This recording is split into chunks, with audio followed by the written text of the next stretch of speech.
Hi everyone! Hello! We're back with another video. Oh, I'm Dramabeans. And Girl Friday. And because it's December, we are gearing up to talk about all of the good shows that we loved and hated in the past year. You probably know we'll be running our year-end series on the blog throughout the whole month.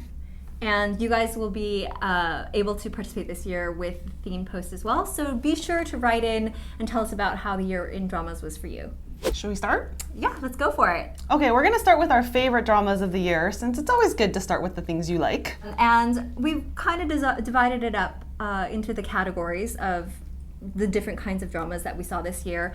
And I think one of our just usual favorites is always the true to life, slice of life kind of dramas. I think there were especially good ones this year in the slice of life. Yes, I think sometimes it's hard to do this category right, but when it gets done really right, I think it really resonates with a lot of people because it feels like they're talking about my life. And I think one of the best examples is Because This Life Is Our First, which just ended. It just ended, and I'm so satisfied with how it went. Oh yeah. I feel like that was a really good sleeper hit too, which is always the kind of show I like, is when you go into it not really knowing what to expect and then it just completely charms you. And I think one of the really good things about this show, the things that it does well, is that first of all, it knows itself really, really well, and it kind of is very introspective and doesn't do things the way you would expect them. No, and it's such a writer's drama. Like, you really just can feel how the writer painstakingly wrote every line of dialogue, and it takes its time with all the lines. And the characters, I think, are just charming in a very realistic way. Like, they're people that don't have to be perfect. They're not afraid to be people with real flaws that you're still gonna like anyway. 빨리 와. 우리 집에 가게. 우린 노력하지 않는 한 서로를 이해하지 못한다. 이런 세상에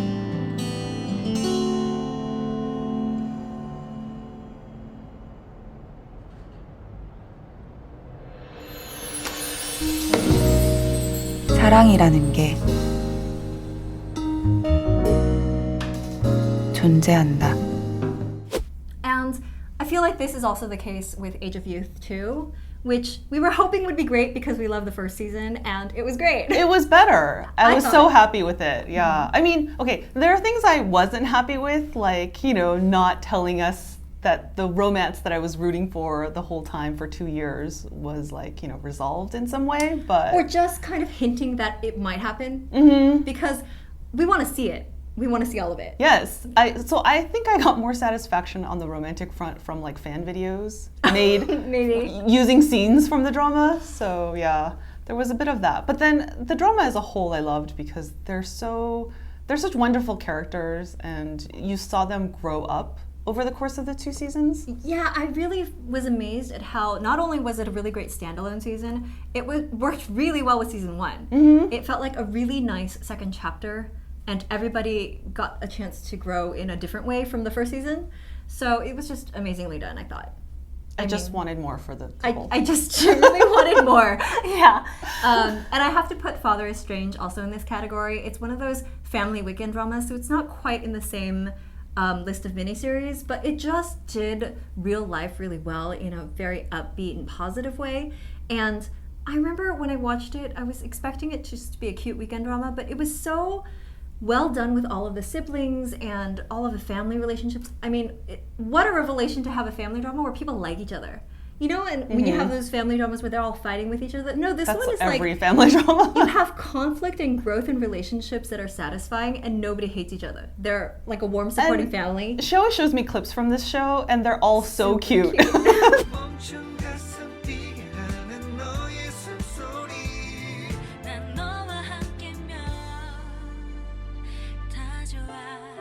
And next we have feel-good dramas, and these are the ones that, I mean, they might not have been as beautifully crafted as some others or the best written, but they just made you feel really good. The top of the list for me is Strongwo and Dobongsun because it was so feel good. It was ridiculous. The comedy was ridiculous, but I loved it. It was so fun, and I loved the couple too. So it's the one that I rewatch the most. Yes, but it's most also rewatchable. The one that you can't rewatch like all the way through. Well, you have to skip all the serial killer stuff. Right? Anything with the serial killers, and I actually really found the gangsters funny, but I wish there were fewer moments. On rewatch, you don't have to watch any of that. Anything with the couple. This couple was aces, and they're so cute. They were cute in a really unexpected way. I mean, I love how they flipped it, where he loves that she's super super strong. And he's totally fine being like the sidekick. Like he finds it sexy that she can like carry him. It's so cute. Yeah. I love them. Yeah, and I even feel like, you didn't even need the second lead romance in that. I mean, he wasn't a good second lead, but it was the main couple had so much chemistry and were so cute together. No, you needed to make him jealous. That was the only thing. That's true. But I mean, that could have been a carpet cutout. Yeah.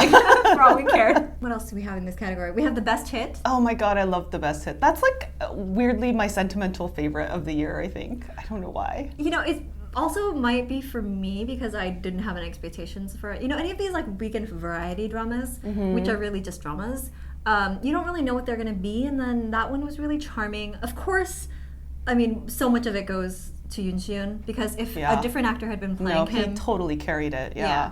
But this ridiculous character who time warps to the present from the 90s, and in the 90s he was like a big idol star. Well, it probably helps that, he's an idol star in the era where we remember idol stars, so there's a lot of... But then also we know idol stars from the 90s now through the nostalgia lens of like Answer Me 1997 or whatnot, where it's sweet and nostalgic, and now you put him in the ridiculous category by putting him right next to current idols who are way cooler and better looking or better and he's like styled. Confused why people think he's old-fashioned. Or why he's not cool anymore. Or why he has these baggy jeans that people don't like. I laughed a lot watching that drama. Yeah, it was consistently funny, I think, the whole way through. I don't necessarily know that I love the whole plot lines, but the humor was pretty I think a lot of what they set up, they didn't carry through in a satisfying way, but I still love the drama as a whole. I have to say The Liar and His Lover gets a plug here, and again, it's because it's an unexpected hit for me, where it was a very green drama where you can really tell that a lot of these actors were new. They were, a lot of them were new. But they had just such goodwill, and I think this is a mark of good writing more than anything, because it wasn't really well acted, but it was the writing was crafted to give you kind of a full picture of these people and their relationships. Well, and also they used music really well. I thought it just everything kind of it came together around the music, and it was a nice kind of realistic picture of idol groups. It wasn't just glossy, despite what you might think. It was just kind of people struggling to be idols, and some of them not being very good at it.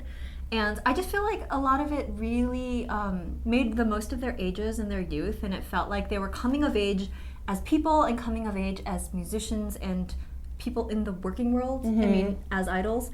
So I thought it was really well done, and I really did appreciate the way it arced and came to a complete story, which not everything is able to do. I really loved School 2017 too, because it was just a great youth drama, and it did a good job of following that franchise out really well, because I remember being really disappointed with School 2015, so I didn't want the franchise to kind of tank and die, but I thought 2017 brought it back to the kind of original, like feel-good, slice of life, youth.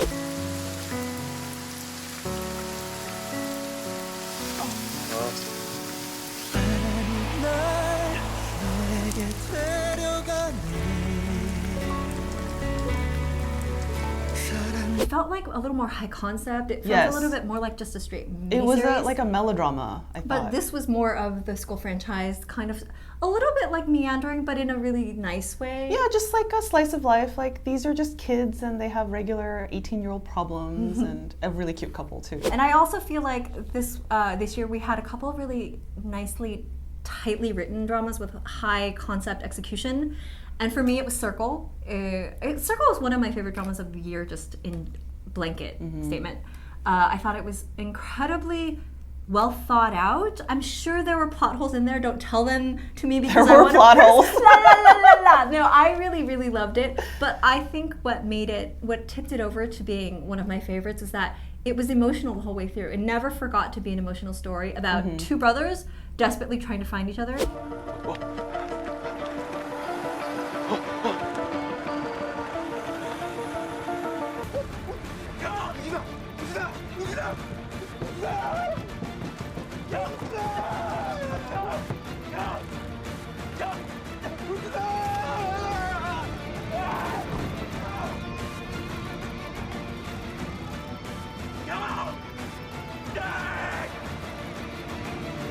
And I loved how, you don't know this from the beginning, I don't think it's too much of a spoiler to say that in one timeline, in the current timeline, one brother is searching for his twin, and in the later timeline, it's the other brother searching for his twin, and you're like, what happens? I mean, what just happened? want them to find each other. I know.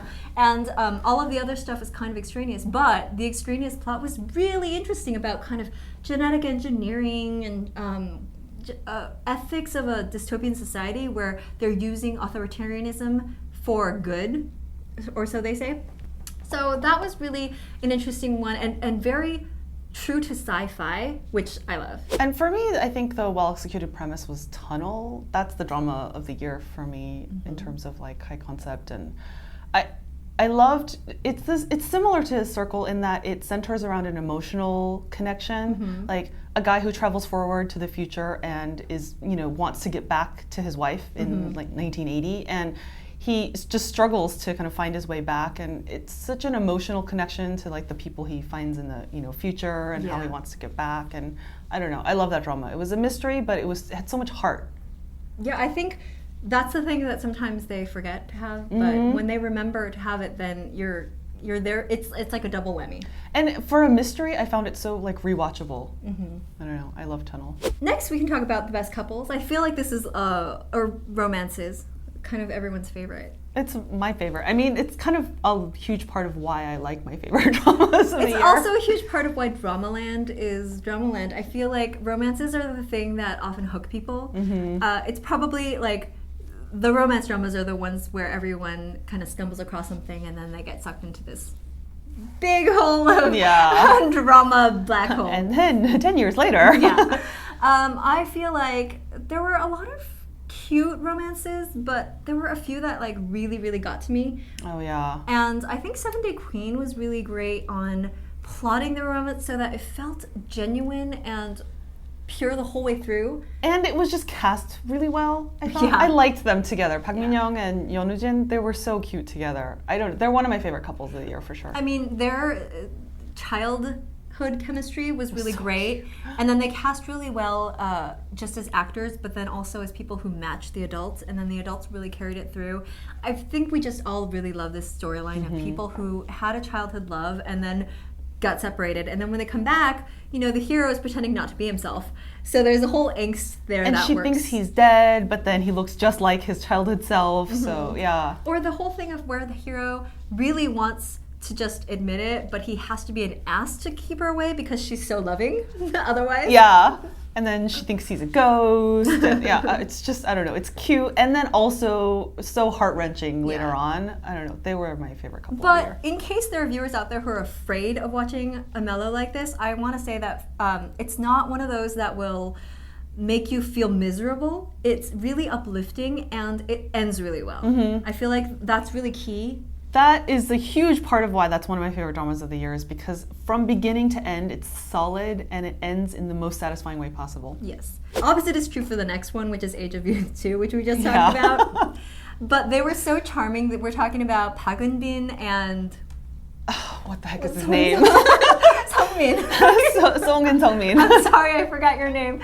But that couple was so charming that it won over us, even though I felt like the drama didn't really take us there.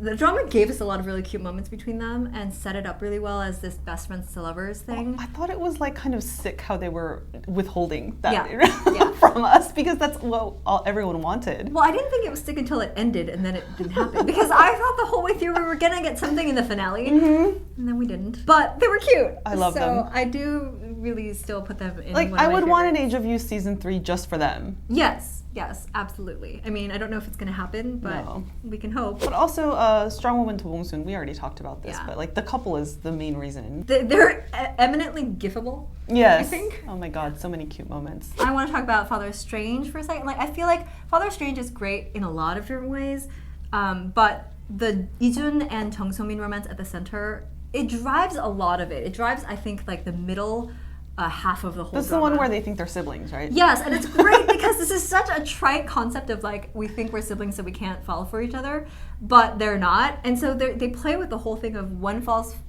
first and then the other falls, and they're both angsting about it for a really long time. Like a really, really long time, right? No, the angst isn't too bad for a while. It's they spend a lot of time on them falling together, and I think that's really cute because he's like, oh, I like her as my manager. That's why I want to buy her things and make her happy and feed her. Like, it's only because she's a great manager. The denial, yeah, it's so that's cute. really cute. And I also think that Ijun carried the show. He and Yuri carried the show for separate reasons, but they're a really big part of why I feel like emotionally you resonated with these characters and you just really wanted them to have a happy life. One of my favorite couples of the year is from School 2017, just because they're that traditional, like, he's gruff and he doesn't know how to show his emotions and he's a bad boy, but then he's completely smitten. Mm-hmm. So you just follow the course of the whole drama where he just is trying to convince her to date him. It's so cute. I mean, that setup in itself makes Yeah. me want to go see it now. And I do feel like the Friends to Lovers works really well. I mean, I don't know if they're like quite friends, but they aren't dating right away. Mm-hmm. And Fight My Way is another one where there's a lot of loaded chemistry before they get together, but that makes it all the more worth They it. had great chemistry, I Yeah. thought. Yeah, Fight My Way was a super cute couple. They had great chemistry together, but then they were also really great characters individually. Mm-hmm. And so I thought, she was really sassy and kind of crazy, and he was also kind of crazy. And They worked well together. I think so. I feel like we are running a little long, so we'll probably break this into two parts and talk more about our favorites, because I think rather than talking about our favorites with one sentence each, we kind of want to talk Basically, we more. can't shut up about them, so Yeah. we'll do So- another part. Yeah, we have more we want to talk about. We definitely want to talk more about like the dramas that made us cry, the ones that we really made us laugh, the ones that were unexpectedly better than we expected. So Nice. I'm a crafter of words. So we'll come back with a part 2. Stay tuned, and thanks for watching. Thanks, bye.